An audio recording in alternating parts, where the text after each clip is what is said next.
ఈ రోజు story post office గురించి.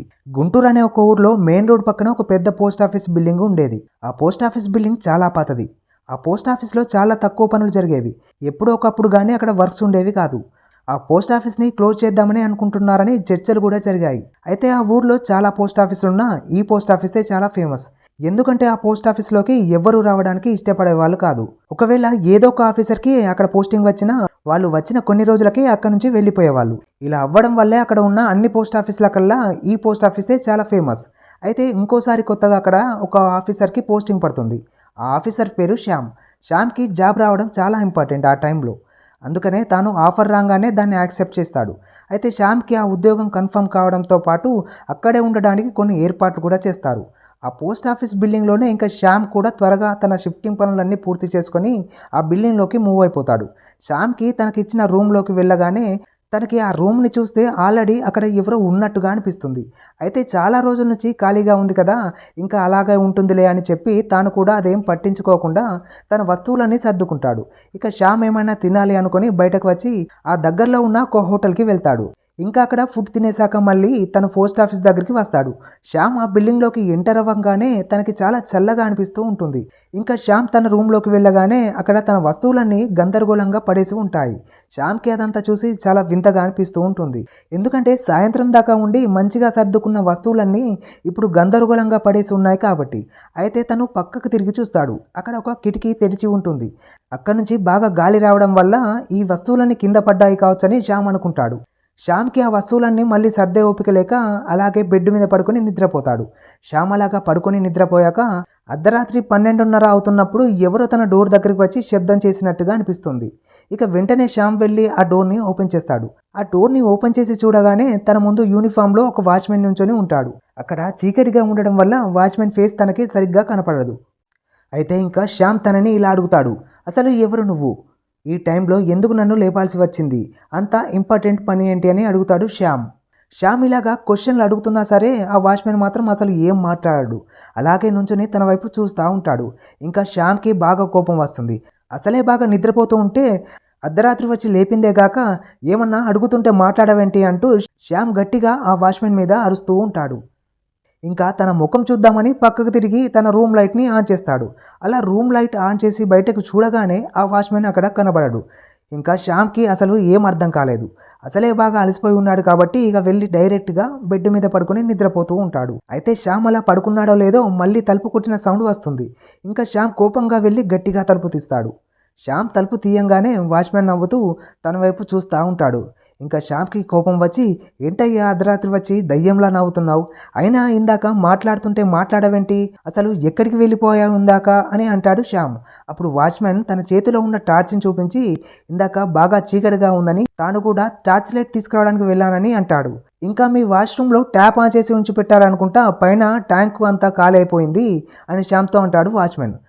అయితే శ్యామ్ కూడా లోపలికి వెళ్ళి తన ట్యాప్ని చెక్ చేస్తాడు. ట్యాప్ కూడా ఆన్లోనే ఉంటుంది. అయితే శ్యామ్ ఇంకా ఆ ట్యాప్ ఆఫ్ చేసి వాచ్మెన్ దగ్గరికి వస్తాడు. ఇక ఆ రోజు నుంచి శ్యామ్ వాచ్మెన్తో చాలా ఎక్కువగా మాట్లాడడం మొదలు పెడతాడు. రోజు వాళ్ళిద్దరూ కలిసి చాలాసేపు మాట్లాడుకునేవాళ్ళు. ఇంకా వాచ్మెన్ది నైట్ షిఫ్ట్ అంట. అందుకనే తను ఎక్కువగా నైట్ టైంలో మాత్రమే వచ్చేవాడు. ఇంకా తను ఇక్కడే బిల్డింగ్ పక్కనే ఉన్న లాడ్జ్లో ఉంటున్నానని చెప్తాడు శ్యామ్కి.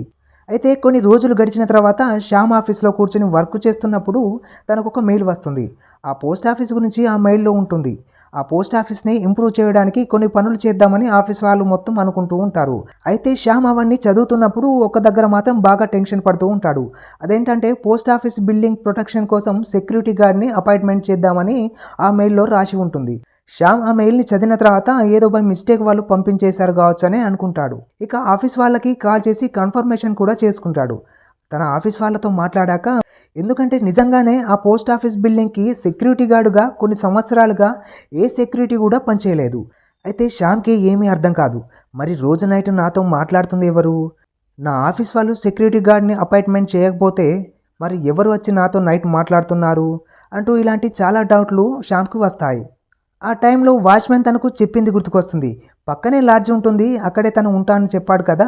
అయితే శ్యామ్ దాని గురించి కనుక్కున్న తర్వాత తెలిసింది ఏంటంటే ఆ పోస్ట్ ఆఫీస్ నుంచి 10 కిలోమీటర్ల దూరం వరకు దగ్గరలో ఎలాంటి లాడ్జ్ కూడా లేదు. ఇక శ్యామ్కి వీటి గురించి ఏమీ అర్థం కాక ఇక సాయంత్రం మళ్ళీ ఆ వాచ్మెన్ వచ్చేదాకా వెయిట్ చేస్తాడు. అయితే శ్యామ్ ఎంత వెయిట్ చేసినా సరే ఆ వాచ్మెన్ మాత్రం అక్కడికి రాడు. ఇంకా శ్యామ్ వాచ్మెన్ గురించే ఆలోచిస్తూ నిద్రపోతూ ఉంటాడు. కొంత టైంకి మళ్ళీ అర్ధరాత్రి డోర్ కొట్టిన శబ్దం వినబడుతుంది. ఇక ఆ డోర్ తీసి చూడంగానే అక్కడ వాచ్మెన్ నుంచొని ఉంటాడు. అయితే వాచ్మెన్ శ్యామ్ని మాట్లాడించడానికి చాలా ట్రై చేస్తాడు. తను ఎంత మాట్లాడినా సరే శ్యామ్ మాత్రం ఏమీ సమాధానం ఇవ్వడు. ఇంకా శ్యామ్ ఆ వాచ్మెన్ మాట్లాడుతున్నా సరే ఆ వాచ్మెన్ వైపు చూడకుండా వేరే వైపు చూస్తూ ఉంటాడు. ఇంకా శ్యామ్ కొన్ని రోజులుగా వింతగా ప్రవర్తిస్తున్నాడని ఆ వాచ్మెన్ గమనిస్తాడు. ఇంకా శ్యామ్ అలా వాచ్మెన్ని పట్టించుకోపోయేసరికి తనకి బాగా కోపం వస్తుంది. ఇక ఒక్కసారిగా తను పెద్దగా అరవడం మొదలు పెడతాడు. నువ్వు నాతో మాట్లాడతలేవు కదా, నువ్వు నాతో మాట్లాడతలేవు కదా అంటూ పెద్దగా అరుస్తూ శ్యామ్ వైపే వస్తాడు. ఒక్కసారిగా వాచ్మెన్ వైపు చూడగానే తను భయంకరంగా మారిపోతూ ఉంటాడు. ఇక శ్యామ్ ఆ వాచ్మెన్ని చూసి కదలకుండా అలాగే నుంచొని ఉండిపోతాడు. ఇంకా భయంకరమైన రూపంలో ఆ వాచ్మెన్ శ్యామ్ వైపే వచ్చి శ్యామ్ గొంతును పట్టుకొని నొక్కుతూ ఉంటాడు. శ్యామ్కి అసలు ఊపిరాడదు. శ్యామ్ ఆ వాచ్మెన్ దగ్గర నుంచి తప్పించుకుపోవడానికి చాలా ప్రయత్నిస్తాడు. కానీ శ్యామ్ ఎంత ప్రయత్నించినా సరే ఆ వాచ్మెన్ దగ్గర నుంచి తప్పించుకుపోవడానికి తన బలం సరిపోదు. ఇంకా తను హెల్ప్ కోసం పెద్దగా అరవడం మొదలు పెడతాడు. ఇంకా శ్యామ్ పెద్దగా అరిచేసరికి ఆ బిల్డింగ్ పక్కన పనిచేస్తున్న వర్కర్స్ అందరూ శ్యామ్ కోసం వస్తారు. శ్యామ్ కోసం ఆ వర్కర్స్ అందరూ పరిగెత్తుకుంటూ వస్తున్న టైంలోనే ఆ వాచ్మెన్ మాయమైపోతాడు. ఇంకా శ్యామ్ తన చేతులతో మెడను పట్టుకొని తడుముకుంటూ ఉంటాడు. ఇంకా గట్టిగా ఊపిరి పీల్చుకుంటూ వణికిపోతూ ఉంటాడు. వర్కర్స్ అందరూ తన దగ్గరికి వచ్చి వాటర్ తాగిస్తారు. ఇక ఏం జరిగిందని శ్యామ్ని అడుగుతారు. శ్యామ్ మాత్రం ఏమీ ఆన్సర్ చెప్పడు. ఇంకా వర్కర్స్ అందరూ వెళ్ళిపోతారు. శ్యామ్కి మాత్రం అది చాలా భయంకరమైన ఎక్స్పీరియన్స్. ఇంకా శ్యామ్ అక్కడ కొంచెం సేపు కూడా ఉండడానికి ఇష్టపడడు. ఇక వెంటనే తన బిల్డింగ్ బయటకు వచ్చి పరిగెడతాడు.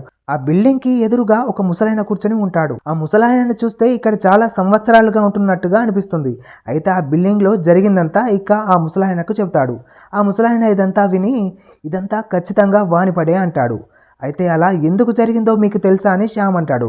ఆ వాచ్మెన్ ఎవరు అంటూ శ్యామ్ ఆ ముసలాయన్ని తొందరగా అడుగుతాడు. ఇంకా ఆ ముసలాయన 20 సంవత్సరాల ముందు ఏం జరిగిందో చెప్పడం మొదలు పెడతాడు. 20 సంవత్సరాల ముందు ఆ బిల్డింగ్కి వాచ్మెన్ ఉండేవాడు. ఆ వాచ్మెన్ హ్యాండిక్యాప్డ్. ఆ వాచ్మెన్కి ఒక కాలు సరిగ్గా ఉండేది కాదు. అక్కడ ఉండే వాళ్ళు ఎవరు కూడా వాచ్మెన్తో మాట్లాడడానికి ఇష్టపడేవాళ్ళు కాదు. ఇంకా తనని రోజు ఎక్కిరించేవాళ్ళు. ఆ కాలును చూసి అలాగే ఒకరోజు తన జీవితంపై విరక్తి చెంది అతను బిల్డింగ్ పై నుంచి దూకి చనిపోతాడు. ఇక అప్పటి నుంచి ఆ వాచ్మెన్ ఆత్మ బిల్డింగ్లో తిరుగుతుందని అక్కడికి వచ్చే వాళ్ళందరినీ అతను ఇబ్బంది పెడతాడని శ్యామ్కి చెప్తాడు ముసలాయన.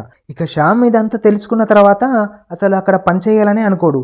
వెంటనే ఆ జాబ్కి రిజైన్ చేసి వెళ్ళిపోతాడు.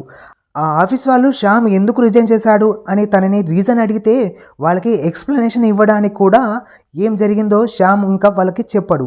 ఏదేమైనా సరే ఆ ఎక్స్పీరియన్స్ని మాత్రం శ్యామ్ ఎప్పుడూ మర్చిపోలేడు. అయితే ఇంకా ఆ పోస్ట్ ఆఫీస్ బిల్డింగ్లో ఆ వాచ్మెన్ ఆత్మ ఎవరో ఒకరు వస్తారని వాళ్ళతో ఫ్రెండ్షిప్ చేద్దామని అలాగే వెయిట్ చేస్తూ ఉంటుందట. ఓకే ఫ్రెండ్స్, ఈ స్టోరీ మీకు నచ్చినట్టయితే ప్లీజ్ లైక్ అండ్ సబ్స్క్రైబ్ చేయడం మాత్రం మర్చిపోకండి. Thank you for watching.